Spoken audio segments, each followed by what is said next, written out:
ने मातो कढ़ाई में तो यहाँ महाराष्ट्र में आने पर तो ये दशा होती है कि 5 ही उंगलियां घी में और माथा कढ़ाई में। बोलो राधे राधे। सरकार नामदेव जी महाराज हर जगह दर्शन करते, एकनाथ जी हर जगह दर्शन करते। इस भक्ति को कहते सातम सम मोहिमय जग देखा, 7वीं भक्ति। और 8वीं जथा लाभ संतोषा, संतोष होना, संतुष्टि होना, तृप्ति होना, ये होती 8वीं भक्ति। ये और मुश्किल, तृप्त होना, संतुष्ट होना बहुत मुश्किल है। कहने को ऐसा लगता है कि महाराज मैं संतुष्ट हूँ, मुझे बढ़िया नौकरी लग गई, बढ़िया विवाह हो गया और बच्चा हो गया, सब बढ़िया है। लेकिन अंदर झांक कर देखो तो हर व्यक्ति असंतुष्ट मिलता है कि नहीं?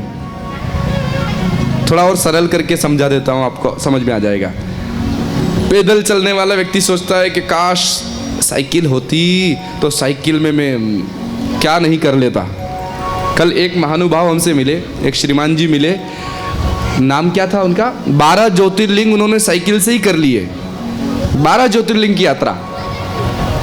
नाम याद है क्या नाम बताया था उन्होंने? बापू माली। हाँ, बापू भाई माली। एक बार उनके लिए जोरदार तालियां। वाह भाई, वरवाड़े शिरपुर में ऐसे ऐसे हीरे हैं वो। आओ गोरख भाई, प्रमोद भाई, राधे राधे। आ जाओ। ये माताओं से थोड़ा सा निवेदन कि जो मेहमान आएंगे आने का रास्ता आप छोड़ दो, थोड़े पीछे खसक जाइए, थोड़े से रास्ता हो जाए आगे। पीछे भी जगह नहीं है, पीछे वाली आगे खसकी है, आगे वाली थोड़ी पीछे खसकी है, बीच वाली अकड़ के मत बैठिए, थोड़ा सा आसपास वालों को जगह दे दीजिए। बोलो राधे राधे, राधे राधे। आप बोल रहे हैं कि सर बोल लो 2 मिनट, तो माइक दे दो। लो जी सर।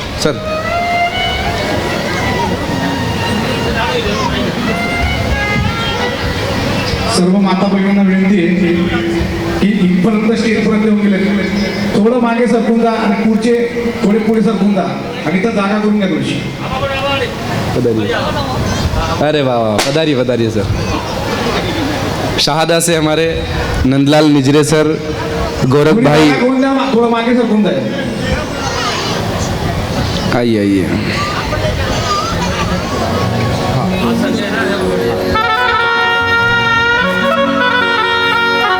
विठ्ठल माझा माझा माझा माझा माझा, विठ्ठल माझा मी विठ्ठलाचा, ओ विठ्ठल माझा माझा माझा माझा माझा, विठ्ठल माझा मी विठ्ठलाचा, माझा ओ विठ्ठल माझा माझा माझा माझा माझा, विठ्ठल माझा मी विठ्ठलाचा, विठ्ठल माझा माझा माझा माझा माझा, विठ्ठल माझा मी विठ्ठलाचा, ओ विठ्ठल माझा माझा माझा माझा माझा, विठ्ठल माझा माझा माझा माझा माझा, ओ विठ्ठल माझा माझा माझा माझा माझा,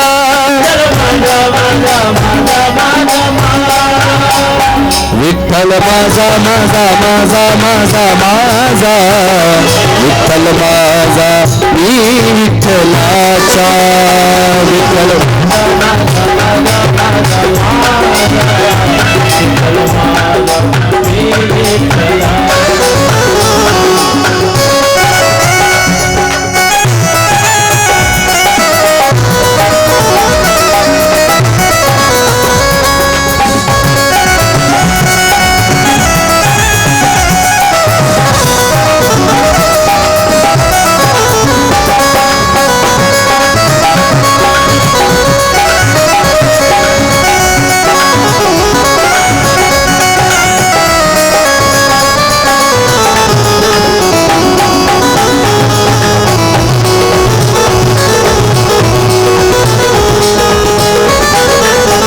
विठ्ठल माझा माझा माझा माझा माझा, विठ्ठल माझा मी विठ्ठलाचा हो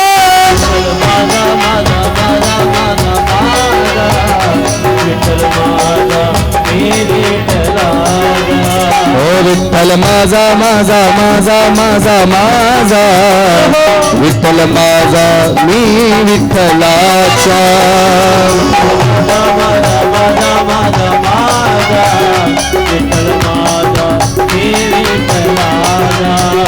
विठ्ठल माझा मी विठ्ठलाचा विठ्ठल माझा मी विठ्ठलाचा विठ्ठल माझा मी विठ्ठलाचा विठ्ठल माझा मी विठ्ठलाचा विठ्ठल माझा मी विठ्ठलाचा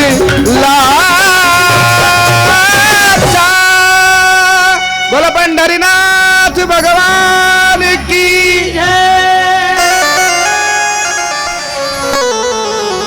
बहुत बहुत बहुत स्वागत अभिनंदन हमारे शहादा से नंदलाल निजरे सर जो हमारे भक्ति परिवार सेवा संस्थान के सचिव महोदय हैं हमारे गोरख भाई चौधरी भक्ति परिवार सेवा संस्थान के जो विश्वस्त हैं हमारे जिजाब राव पाटिल सर भक्ति परिवार जी सेवा संस्थान के विश्वस्त और हमारे मंगल भाई जिन्होंने अभी गोकुल धाम सोसाइटी में कथा करवाई थी पिछले महीने और उन्हीं के साथ हमारे लोंडरा से काका भी बधा रहे हैं और इधर ठाकुर मौसी लानगे ताई सबका बहुत बहुत स्वागत बहुत बहुत अभिनंदन प्रमोद भाई भावसार भी बधा रहे हैं सभी का स्वागत आइए वरवाड़े के सभी श्रोताओं की ओर से व्यासपीठ की ओर से आप सभी अतिथियों का बहुत बहुत स्वागत अभिनंदन ठाकुर मौसी आगे दिख रहे हैं ना कौन सा कलर कहेंगे इस साड़ी को गुलाबी हाँ गुलाबी साड़ी में ये जितने भी मराठी भजन हम गाते हैं ना हमारे ठाकुर मौसी तैयार करवाते हैं बहुत अच्छा गाते हैं आप राधे राधे आपल्या या ठिकाणी आज भक्ती परिवाराचे काही सदस्य आले आहेत त्यापैकी नवीन सदस्य झालेले शेंगीबाई पटेल व त्यांचं खिमजीबाई पटेल व त्यांचा सहपरिवार यांनी येऊन महाराजांचे आशीर्वाद घ्यायचे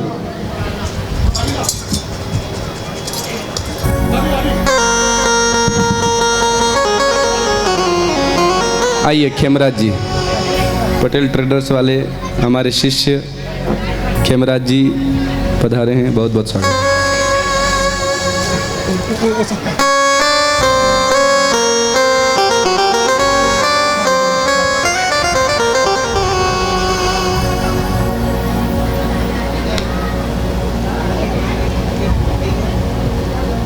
राधे राधे खुश रहिए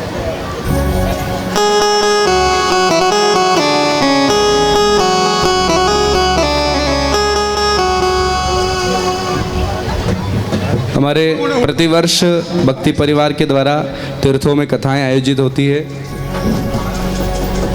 और जय हो खुश रहिए सब प्रसन्न रहो उन तीर्थ की कथाओं में हम काठमांडू नेपाल में जो पशुपतिनाथ भगवान का स्थान है वहाँ श्रीमद् भागवत कथा करके आए उसके पश्चात जगन्नाथपुरी में जो कि भारत के पूर्व दिशा में स्थित है वहाँ पर श्रीमद् भागवत कथा का आयोजन हुआ तत्पश्चात अभी अभी दीपावली के पश्चात रामेश्वरम जो कि भारत के दक्षिण में स्थित है जी वहाँ श्री राम कथा का आयोजन हुआ बहुत बहुत आशीर्वाद और अभी 26 अक्टूबर से दीपावली के अगले दिन से द्वारिका में श्रीमद् भागवत कथा का रसपान करवाया जाएगा जो कि भारत के पश्चिम में स्थित है और उसके बाद अगली कथा भारत के उत्तर छोर अर्थात बद्री विशाल में होने वाली है उसकी दिनांक अभी बाकी है तो अभी द्वारिका में भी कथा होने वाली है जो हमारे भक्ति परिवार सेवा संस्थान के द्वारा आयोजित की जाएगी और यानंतर गोरख भाऊ चौधरी भक्ती परिवाराचे सदस्य महाराजांचे आशीर्वाद घेतील गोरख भाऊ चौधरी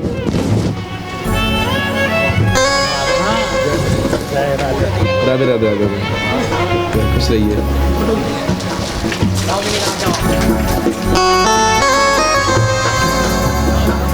भाई गावाकडून भक्ती परिवार स्वागत।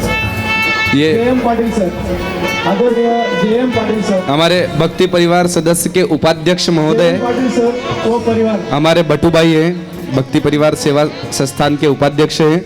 तो आपकी तरफ से भक्ति परिवार का प्रतिनिधित्व करते हुए सभी सदस्यों का स्वागत किया जा रहा है। बताइए। राधे राधे। लीजिए श्री प्रमोद भावसार सर, जय हो इन। राधे राधे।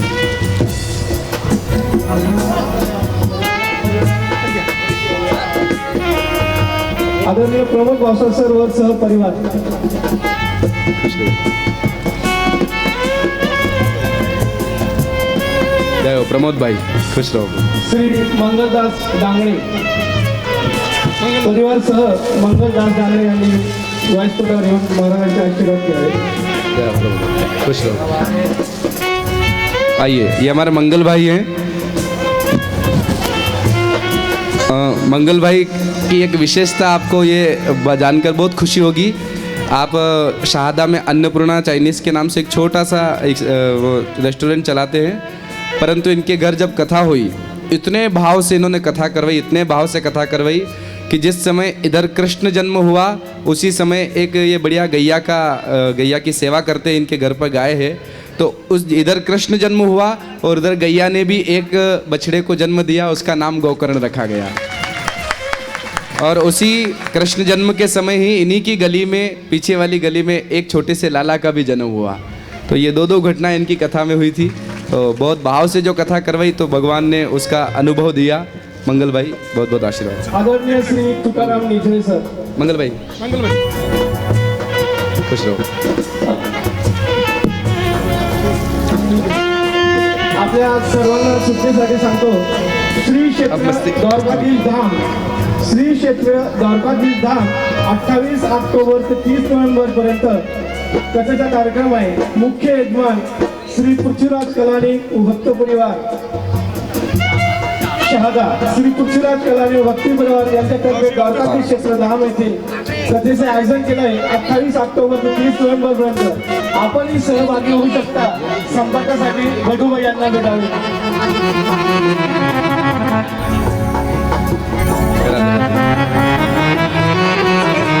या आए तो रामेश्वरम। अच्छा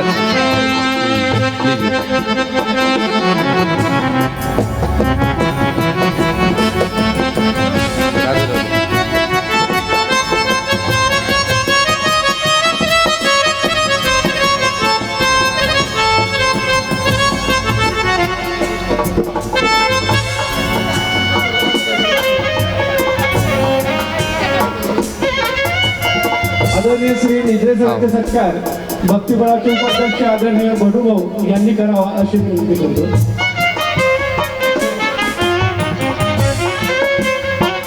हमारे भक्ति परिवार के उपाध्यक्ष, भक्ति परिवार सेवा संस्थान के उपाध्यक्ष बटू भाई और भक्ति परिवार सेवा संस्थान के सचिव महोदय हमारे नंदलाल निजरे सर, बहुत बहुत स्वागत सर। परी खुश रहो परी। दरवर्षी सुट्टीमध्ये श्री क्षेत्रधाम या ठिकाणी आम्ही भक्ती परिवार तर या एकट्या दिवाळीला द्वारकाधीश आणि श्री स्वामी समर्थ महाराज यांच्या कृपाशीर्वादाने त्या ठिकाणी कथा होणारी, त्या कथेचे यजमान पोकराज कालानी बाबा आणि आमचे भक्त परिवार यांच्याकडून ती कथा आहे। त्यांचं नारायण या ठिकाणी आम्ही गुरुजींना दिलेलं आहे। श्री स्वामी समर्थ राधे राधे। धन्यवाद।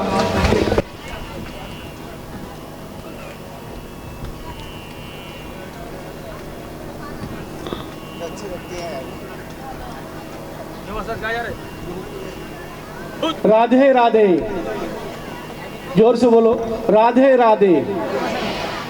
रंग बदलती दुनिया देखी, देखा जग व्यवहार। रंग बदलती दुनिया देखी, देखा जग व्यवहार। दिल टूटा तब मन को भाया, ठाकुर तेरा दरबार, ठाकुर तेरा दरबार। वाह वाह वाह वाह वाह। हमारे बापूजी मास्टर इतने बुद्धिमान हैं, इतनी प्रखर बुद्धि है सर। 3 घंटे में क्या कथा सुनाई जाती है आप 3 मिनट में पूरी सुना सकते हैं, पूरी अनुक्रमणिका बता सकते हैं। रात में कीर्तन में क्या बताया आखिरी के 5 मिनट में पूरा बता सकते हैं, और बताते ही नित्य बताते हैं। बहुत बहुत अच्छा है। बोलो वृंदावन बिहारी लाल की, कृष्ण कन्हैया लाल की, राधा रानी सरकार की। पुनः पुनः सभी का स्वागत, अभिनंदन। मैं वर्णन कर रहा था नवदा भक्ति में 7वीं भक्ति सभी में भगवान का दर्शन करना, 8वीं भक्ति संतुष्ट होना। और हम लोग संतुष्ट नहीं हो पाते, कितना भी कमा लें पर संतुष्ट नहीं हो पाते। पैदल चलने वाला सोचता है साइकिल मिले तो अच्छा, साइकिल पर चलने वाला सोचता है पास में से मोटरसाइकिल निकल जाए। बोले काश मेरे पास मोटरसाइकिल होती तो उसका कान मरोड़ा और पहुंच गए। मोटरसाइकिल भगवान दिला देते हैं, क्या उसके बाद संतुष्ट हो जाता है? उसके बाद मोटरसाइकिल से जा रहा है, बारिश हो रही है, भीग रहा है, पास में कोई कार वाला हार्न बजाता हो, पंप पंप करके निकल जाए तो कहता है कार में बड़ा आराम, गर्मी में गर्मी नहीं लगती, बारिश के दिनों में भीगना नहीं पड़ता, ठंड के दिनों में हीटर चालू कर लो ठंड नहीं लगती। वाह, ये कार वाले लोग आराम में रहते हैं। हे भगवान कार हो जाए। भगवान कहते हैं ठीक है कार दी, अब उसके पास कार आ गई, क्या लगता है दीपक बाबू, वो संतुष्ट हो जाता है? कार आने के बाद भी असंतुष्टि बनी ही रहती है। फिर सोचता कार तो आ गई, लेकिन थोड़ी वो बड़ी वाली, वो 4-4 बंगड़ी वाली आ जाती ना तो थोड़ा और अच्छा रहता। तो फिर एक कार से 2, 3, 4 करते 4-4 बंगड़ी वाली भी आ जाए, पर उसके बाद भी पूछो खुश हो, अब कुछ बाकी तो नहीं? बोले कार तो आ गई, लेकिन एक प्राइवेट जेट होता, प्राइवेट हेलीकॉप्टर होता तो कहीं भी जाना और फट से उड़े और वहाँ पहुँच गए, ज़्यादा समय नहीं लगता।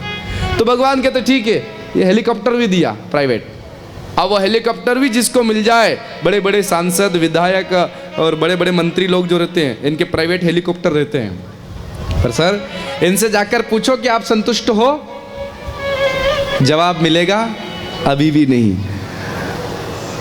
ये भगवान एक घर हो जाए, भगवान ने दिया, 2 घर हो जाए, एक शिरपुर में एक वरवाड़े में दिया, एक दुलिया में भी होना चाहिए, एक ना 3-4 घर भी हो जाए।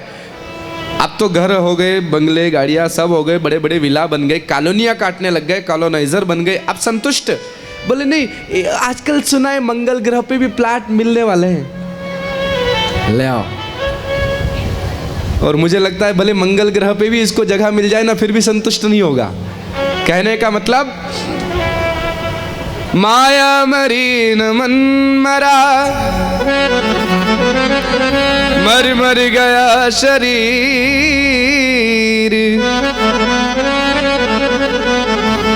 आशा तृष्णा न मरी,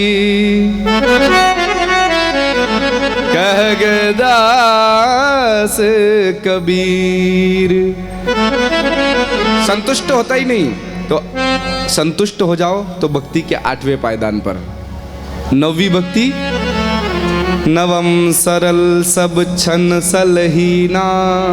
मास्टर जी 9वीं भक्ति है सरल होना। प्रारंभ में मैंने प्रसंग उठाया था कि सरल होना कितना मुश्किल जितना ये दिखता है। ये 9वीं भक्ति बहुत मुश्किल, पर अगर ये आ गई, सरलता आ गई, तो समझो ठाकुर जी मिल गए। बोलो राधे राधे। एक जंगल में एक महात्मा जी रहते थे। अब सन्यासी महात्मा थे, ऐसे साधना करते थे, पूरा हड्डी का ढांचा बन गया था शरीर, न कुछ खाना न कुछ, बस योग साधना में मगन रहना। एक दिन एक शिकारी की नज़र उन पर पड़ी। उस शिकारी ने कहा महाराज ऐसे दुबले हो रहे हैं, इनसे पूछता हूँ क्या इनको खाने को नहीं मिल रहा? तो वो आकर पूछने लगा शिकारी, महाराज जी तानपुरा, महाराज जी आप बहुत दुबले हो रहे हो, महाराज जी आपको भोजन की व्यवस्था सही नहीं मिल रही क्या? तो बोले बेटा मैं जिस शिकार में आया हूँ वो शिकार इतनी आसानी से नहीं मिलता। बोले महाराज आप बोलो, मैं शिकारी हूँ, मुझे शिकार करना आता है, आप बोलोगे वो ला कर दूंगा खाने को, आप बोलो तो हिरण ला कर दूँ, आप बोलो तो खरगोश ला कर दूँ, जो आपको चाहिए। वो शिकारी, उसको क्या मालूम कि महात्मा ये नहीं खाते होंगे, मांस मदिरा भक्षण नहीं करते होंगे। पर वो बोला भला, उसने कहा महाराज आप बोलो, आपको कैसा चाहिए वैसा भोजन ला कर दे दूं, अभी आप बोलो उसका शिकार करके ले आऊं। तो महात्मा ने कहा बेटा मैं जिस मृग की खोज में हूं उसका नाम है कृष्ण मृग, और वो कृष्ण मृग ऐसा है जो आसानी से मिलता नहीं, और मुझे जब तक वो नहीं मिलेगा तब तक मैं कुछ खाऊंगा नहीं। अच्छा, वो सोचने लगा कृष्ण मृग तो आज तक मैंने भी नाम नहीं सुना, कैसा दिखता है वो? तो महात्मा जी ने कहा अब उसके बारे में बेटा क्या बताऊं। अब महात्मा जी असली भगवान के बारे में बोल रहे हैं और वो किसी हिरण का समझ रहा है। महात्मा जी ने कहा बेटा वो कृष्ण मृग जो है ना काला काला है, मुरली वाला है, गुगराले बाल है, मटकनी सी उसकी चाल है, बांसुरी बजाता रहता है और नटखट हरकतें करता रहता है, और उसकी मुस्कान इतनी मंद मुस्कान है कि हल्का सा मुस्कुरा दे तो गोपियाँ और माँ यशोदा उस पर बार बार वारी जाती कि वारे कन्हैया वारे कन्हैया, इतना वो सुंदर है। अब वो कहने लगा अच्छा अच्छा ऐसा कृष्ण मृग चाहिए, मैं ढूंढ कर लाऊंगा। महाराज आप चिंता मत करो, जब तक आपके कृष्ण मृग को ढूंढ कर नहीं लाऊंगा मैं भी कुछ नहीं खाऊंगा। जंगल में रहने वाले उस बहेलिये ने, उस शिकारी ने कहा मैं भी कुछ नहीं खाऊंगा, और चल पड़ा। महाराज बोले अरे बेटा रुक रुक, तू जिसको खोजने जा रहा वो इतने आसानी से नहीं मिलता, करोड़ों लोग समाधि लगा लगा कर मर गए, नहीं मिलता। नहीं महाराज ढूंढ कर लाऊंगा। और ढूंढने गया तो जंगल में घूमता रहा, भूखा प्यासा इधर उधर, दूसरे किसी पशु को उसने नहीं मारा। कृष्ण मृग की खोज में हूं। कैसा है वो? काला काला है, मुरली वाला है, गुगराले बाल है, ऐसे कृष्ण मृग की खोज में। अब जो छवि महात्मा ने बताई थी वो व्यक्ति उसकी खोज में निकल गया। ढूंढते ढूंढते ढूंढते ढूंढते 1 दिन हो, 2 दिन हो, 3 दिन हो गए, न उसने पानी पिया शोभा बहन और न भोजन किया। सरलता कितनी, निष्ठा कितनी कि महात्मा को दूंगा जैसा भी है। तो महात्मा ने कहा कि क्या पता वो बेचारा भूखा होगा प्यासा होगा, हे नाथ मेरा पुण्य भी उसको लग जाए, परंतु उसको पहले दर्शन दे दो। 4था दिन हुआ, 5वां दिन हुआ, वो जिस वृक्ष पर बैठ करके ऐसे तक कर बैठा था कि कृष्ण मृग आएगा और उसे मार करके ले जाऊंगा और महात्मा को खिलाऊंगा। 5वां दिन हो गया, अब तो उसको भूख के कारण पेट अंदर घुस गया, नींद नहीं निकाली थी तो आंखें छोटी छोटी होने लगी, गला प्यास के मारे सूखने लगा, पूरा शरीर थर थर कांपने लगा। पर महात्मा को मैं वो कृष्ण मृग लाकर दूंगा, ये निष्ठा, दृढ़ संकल्प, चाहे कुछ भी हो जाए, प्राण निकल जाए, पर मेरा दृढ़ संकल्प है उस कृष्ण मृग को ढूंढूंगा। बैठा रहा। 6वां दिन हुआ, 7वें दिन तक तो ये दशा हो गई कि वो बार बार ऐसे गिरने लगता, फिर उठता, नहीं मुझे सोना नहीं है। फिर कभी हाथ में से धनुष गिर जाता, फिर उठाता, नहीं नहीं मुझे सोना नहीं है, मुझे कृष्ण मृग ढूंढ कर ले जाना है, महात्मा के लिए ले जाना है। और 7वें दिन ठाकुर जी से नहीं रहा गया कि इस प्रकार तो ये प्राण त्याग देगा। तो ठाकुर जी ने क्या किया, जैसा महात्मा ने रूप बनाया था वैसा ही रूप लेकर के ठाकुर जी उसके सामने प्रकट हो गए। और जो प्रकट हुए तो उसने तुरंत नीचे उतरा और ठाकुर जी को पकड़ा और पकड़ करके ऐसे कंधे पर डाला, और जैसे किसी हिरण को पकड़ के ले जाते हैं ऐसे भगवान को पकड़ कर ले गया और ले जा। अब भगवान क्या एक शिकारी की पकड़ में आएंगे, लेकिन निष्ठा, दृढ़ संकल्प, भगवान भी उसके कंधे पर लटक गए और वो ले गया महाराज के पास। महात्मा जी आप कृष्ण मृग की बात कर रहे थे ना, ये लो, क्या यही है कृष्ण मृग? महात्मा जी ने ऐसे करके देखा तो महात्मा जी का हाय राम, ये तो सच में कन्हैया को लेकर आ गया। और महात्मा जी ने जो देखा कि भगवान कृष्ण को ये 7 दिन में लेकर आ गया, मेरे 70 वर्ष की उम्र हो गई, मैं नहीं ढूंढ पाया, मैं नहीं बुला पाया, और ये 7 दिन में खोज कर ले आया। तो महात्मा उसके चरणों में गिर पड़े, धन्य है तू, धन्य है। भगवान से कहा तुमसे मैं गुस्सा हूं। क्यों? बोले 70 वर्ष की उम्र हो गई साधना करते करते, मुझे क्यों नहीं मिले, इसे 7 दिन में क्यों मिल गए? क्या कमी है मेरी साधना में बताओ? क्या मुझे पूजन पाठ नहीं आता, माला जप नहीं आता, ध्यान नहीं लगता, मन नहीं लगता, कपट मेरे मन में क्या है? क्या कमी है वो तो बताओ। तब ठाकुर जी ने कहा कि महात्मा जी आप में कोई कमी नहीं, आपको भी मैं मिला ही हूँ, लेकिन आपके पहले इसको क्यों मिला हूं, उसके दो कारण। पहला कारण, मेरा वचन है जो मेरी उपासना करता है मैं उसको मिलता हूं, लेकिन मेरी उपासना करने वाले संत का, ब्राह्मण का, भक्त का जो चरण पकड़ता है उसको पहले मिलता हूं। इसलिए आपसे पहले इसको मिला, फिर आपको मिला। और दूसरा कारण, महाराज जी आप जो भी हो, लेकिन जितना सरल ये है ना उतने सरल आप नहीं। बोलो राधे राधे राधे राधे। सरल बन गए ना तो ठाकुर जी मिल गए, पर ये सरल होना ही तो बहुत मुश्किल, बहुत मुश्किल।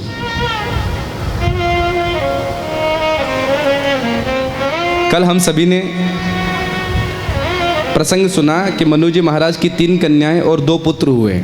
उनमें 3 कन्याओं का वर्णन हमने सुना था। एक पुत्र उत्तानपाद का वंश वर्णन सुना, और एक और पुत्र था जिसका नाम था प्रियव्रत। सुखदेव बाबा कहते हैं, प्रियव्रतोत्तानपादो